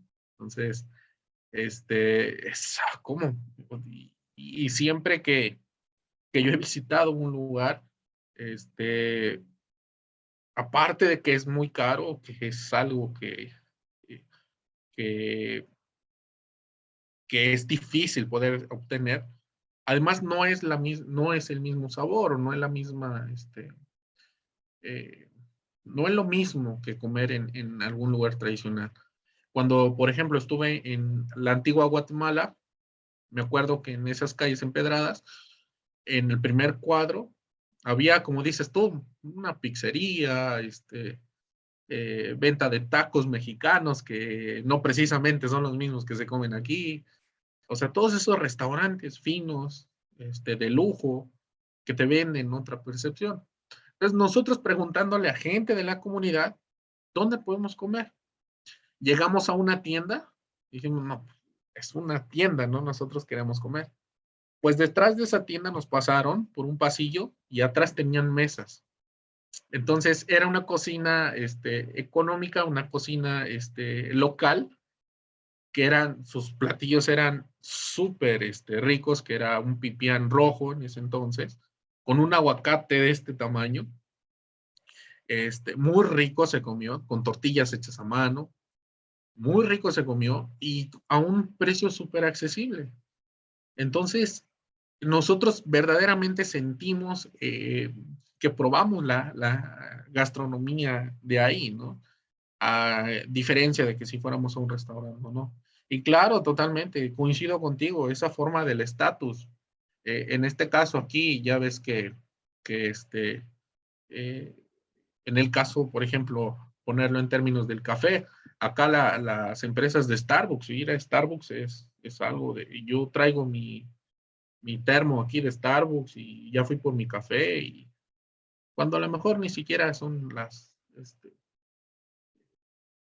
lo único que te venden es como la experiencia, es el marketing, tal vez el café sea de mala calidad o no sea el apto, ¿no?